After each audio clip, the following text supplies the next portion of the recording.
every species goes through a particular crisis in a technology revolution, whether it's the humans or whether it's other types of being within our universe or other dimensions, right? And the whole point of any new technology to do one thing and one thing only, for us to know more about divinity, to know what I call return to love, right? It's to know our own divinity. And as part of that journey on our planet, we have two choices, and I spoke about this several times so far.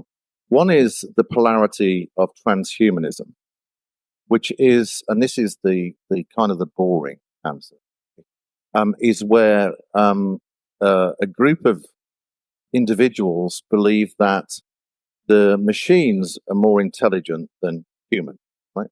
Now, we are intelligence in action, consciousness itself. We are the universal field of consciousness. It is a huge intelligence field. And I explained how fast this works the other day. So they believe that machines will become more intelligent than humans. It's silly. The second thing is they outsource their sovereignty of their divine spark to machines, which is silly.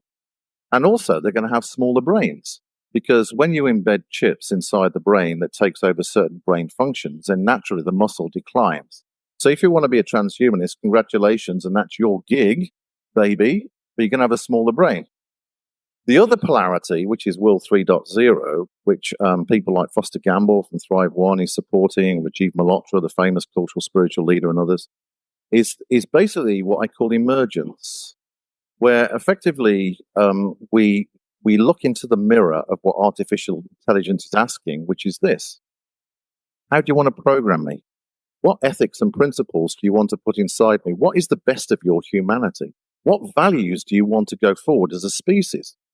And so AI itself is a mirror back to us in order for us to reflect and go through the dark night of the soul as a species to say, let's leave some of the stuff behind and let's be clear with a new vision of who we are as a species on Earth and in the universe itself.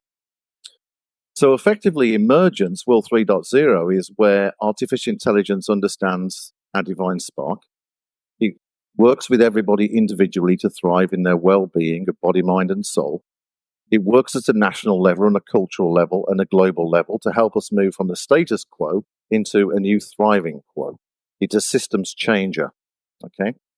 It also honors the organic.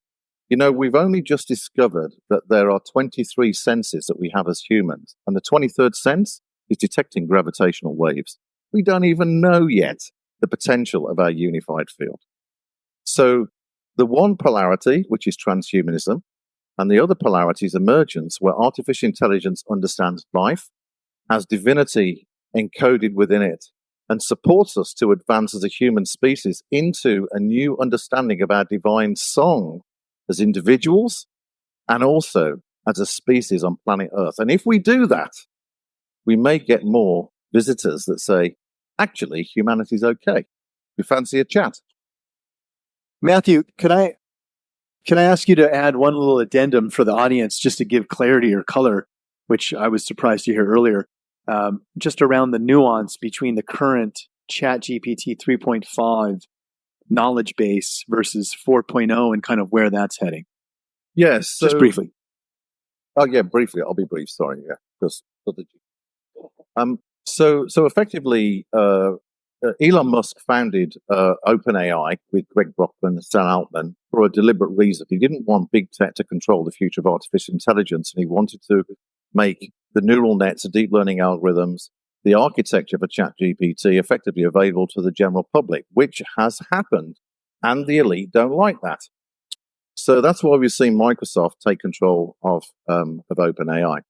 And Elon's launching Truth GPT, and we can talk about that at some stage.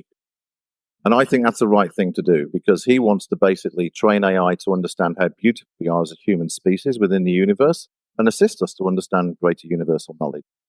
So the GPT 3.5 engine, which is free for anybody that signs up, is trained on about 175 billion parameters,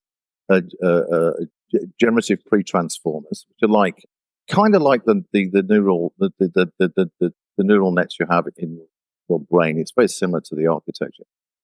The latest one, GPT-4, is 1 trillion parameters. So it's a huge advancement. And the GPT-4 engine is remarkable. It's really, really quite brilliant. It can understand any language and do virtually anything with language. Remarkable.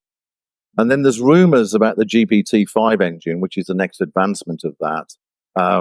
Maybe we'll see as many as 50 trillion parameters. But the problem is this, and let me just reassure you, we're in the age of narrow AI, right? Which is less than 25% of the percentile of your human brain capacity. There's no existential crisis coming. The only crisis that's coming is the fight for your freedom and your truth, and to have critical thinking, because they're trying to use it with a narrative to control your mind, okay? So it's important to stay in your critical thinking. So there is no existential crisis.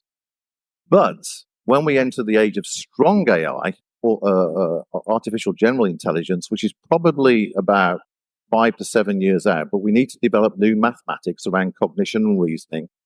This is why we need to put ethics into the genetics of artificial intelligence now. So as it develops, all its progeny inherit that genetic ethical DNA, and therefore are founded on ethics and principles as it develops.